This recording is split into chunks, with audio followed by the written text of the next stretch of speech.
ये एक काल्पनिक कहानी है जो आपके द्वारा दी गई कहानी की तरह ही सामाजिक बुराइयों, विश्वासघात और एक त्रासदी पर आधारित है। कहानी का शीर्षक खामोश चीखें, विश्वास का कत्ल, उम्मीद की नई किरण। कहानी की शुरुआत एक छोटे से कस्बे से होती है। मेरा नाम रिया है। जब मैं महज 5 साल की थी, मेरे पिता एक सड़क दुर्घटना में चल बसे। मेरी माँ, जिनका नाम सुनिधि था, एक बहुत ही सरल और सीधी महिला थी। पिता के जाने के बाद रिश्तेदारों ने मुंह मोड़ लिया। हमारे पास न रहने को छत थी और न खाने को दाना। माँ ने लोगों के घरों में बर्तन मांजकर और कपड़े धोकर मुझे पाला। वो अक्सर रात को मुझे सुलाते हुए रोया करती थी। उनकी सिसकियां मेरे बाल मन पर गहरा असर डालती थीं। जब मैं 7 साल की हुई, तब हमारे जीवन में रमेश अंकल आए। वे उस घर के मालिक थे जहां माँ काम करती थी। उनकी पत्नी का देहांत हो चुका था और वे निःसंतान थे। उन्होंने माँ के सामने शादी का प्रस्ताव रखा। उन्होंने वादा किया कि वे मुझे अपनी बेटी की तरह रखेंगे और माँ को वो सम्मान देंगे जिसकी वे हकदार हैं। माँ ने मेरे भविष्य की खातिर हामी भर दी। शुरुआत के 3-4 साल किसी सपने जैसे बीते। रमेश पापा, अब मैं उन्हें पापा कहने लगी थी, ने मेरा एडमिशन एक अच्छे प्राइवेट स्कूल में करवा दिया। हम एक बड़े घर में रहने लगे। माँ अब काम नहीं करती थी, वे घर की मालकिन थी। पापा मेरे लिए खिलौने लाते, मुझे घुमाने ले जाते। सब कुछ इतना अच्छा था कि मुझे पुराने बुरे दिन याद भी नहीं आते थे। इसी बीच मेरा एक छोटा भाई हुआ, जिसका नाम हमने आर्यन रखा। आर्यन के आने से परिवार पूरा हो गया था। बदलता हुआ साया। जैसे जैसे मैं बड़ी हो रही थी, घर का माहौल धीरे धीरे बदलने लगा। मैं अब 13 साल की हो चुकी थी। पापा का व्यापार कुछ मंदा चलने लगा था, जिसके कारण वे अक्सर चिड़चिड़े रहने लगे थे। पहले जो हंसी ठिठोली घर में गूंजती थी, अब उसकी जगह खामोशी और कभी-कभी ऊंची आवाज़ों ने ले ली थी। पापा ने शराब पीना शुरू कर दिया था। पहले वे कभी-कभार पीते थे, लेकिन अब ये रोज़ का नियम बन गया था। शाम होते ही उनकी आंखें लाल हो जाती और वे छोटी-छोटी बातों पर माँ को डांटने लगते। तुमने ये क्या बनाया है? घर गंदा क्यों है? रिया पढ़ क्यों नहीं रही? बहाने हजार होते, लेकिन मकसद सिर्फ अपना गुस्सा निकालना होता। एक रात मैंने पापा को माँ पर हाथ उठाते देखा।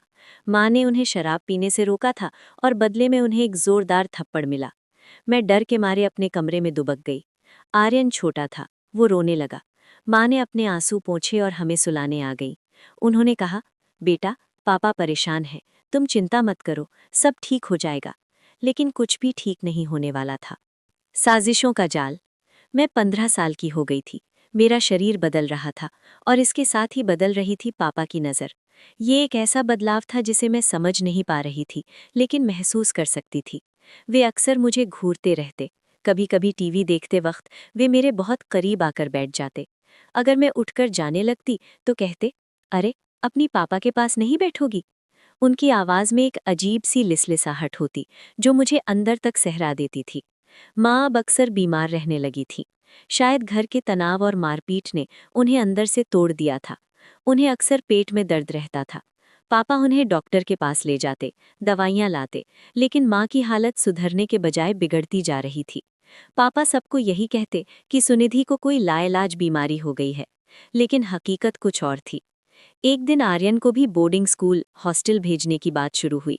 पापा ने कहा, यहाँ का माहौल ठीक नहीं है, आर्यन की पढ़ाई खराब हो रही है, उसे शहर के बड़े स्कूल में भेज देते हैं। माँ रोती रहीं, उन्होंने मना किया, लेकिन पापा ने एक न सुनी। आर्यन को हॉस्टल भेज दिया गया। अब घर में सिर्फ मैं, बीमार माँ और रमेश पापा रह गए थे। आर्यन के जाने के बाद घर और भी डरावना लगने लगा था।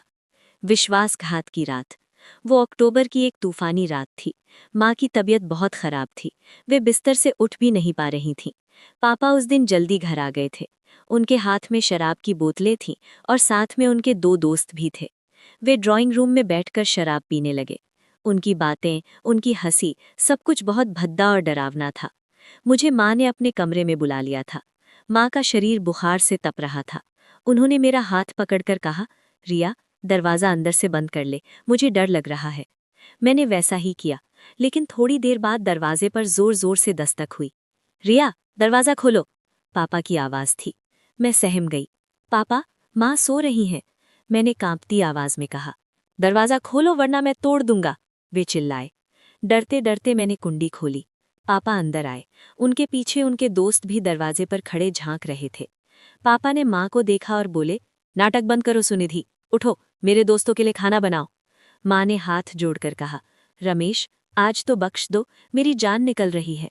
पापा ने आव देखा न ताओ, माँ के बालों को पकड़कर उन्हें बिस्तर से नीचे घसीट लिया। मैं चीखी, पापा छोड़ दीजिए उन्हें। मैं बीच में आई तो पापा ने मुझे इतनी जोर का धक्का दिया कि मेरा सिर दीवार से टकराया और आंखों के आगे अंधेरा छा गया। उस रात जो हुआ वो इंसानियत के नाम पर कलंक था।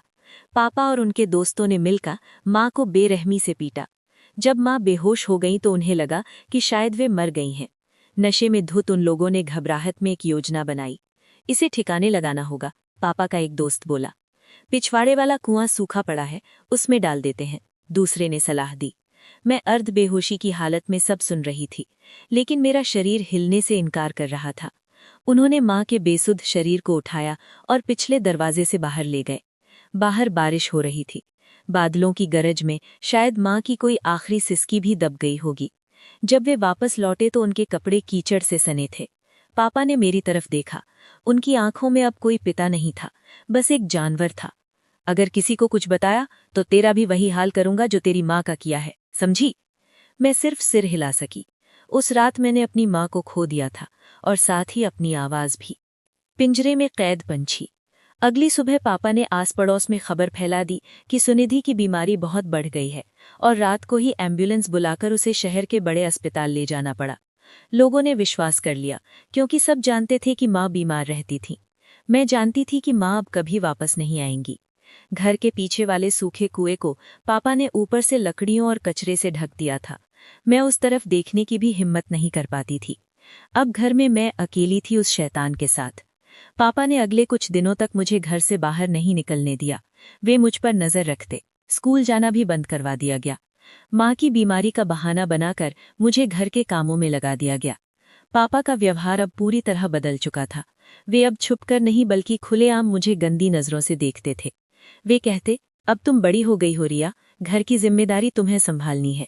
उनकी बातों का मतलब मैं समझ रही थी और डर से मेरा खून सूखता जा रहा था। वो खौफनाक शाम करीब एक हफ्ते बाद पापा एक शाम घर जल्दी आ गए। वे बहुत खुश नजर आ रहे थे। उन्होंने घर के सारे दरवाजे और खिड़कियां बंद कर दी। रिया, इधर आओ, उन्होंने सोफे पर बैठते हुए कहा। मैं रसोई में थी, मेरे हाथ कांप रहे थे। मैं धीरे धीरे बाहर आई। जी पापा, मेरे पास बैठो, उन्होंने अपनी बगल वाली जगह पर थपकी दी। मैं दूर एक कुर्सी पर बैठ गई। नहीं, मैं यहीं ठीक हूँ। पापा का चेहरा सख्त हो गया। वे उठे और मेरे पास आए। उन्होंने मेरा हाथ पकड़कर मुझे खींचा। मैंने कहा, पास बैठो, आज हम जश्न मनाएंगे। किस बात का जश्न? मैंने डरते हुए पूछा। तुम्हारी नई जिंदगी का, उन्होंने एक घिनौनी मुस्कान के साथ कहा।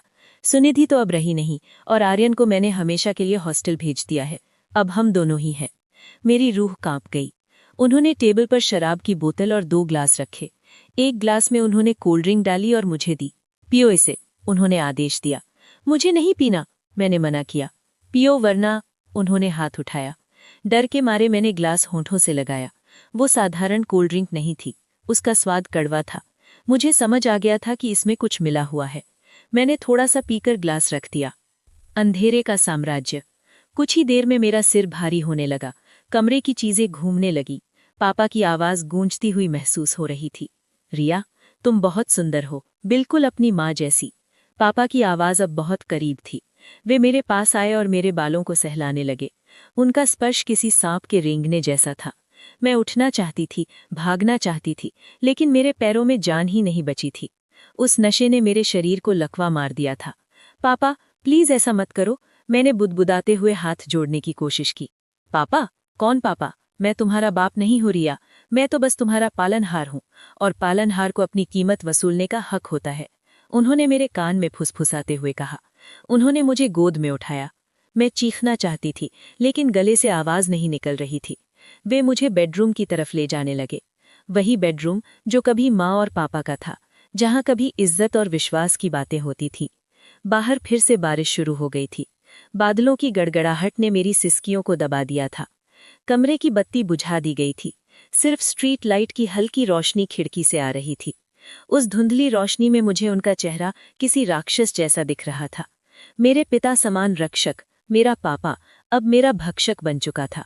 समाज, पुलिस, भगवान सब उस बंद कमरे के बाहर थे और अंदर एक 16 साल की लड़की अपनी आबरू और अपनी आत्मा को तार तार होते हुए देखने के लिए मजबूर थी।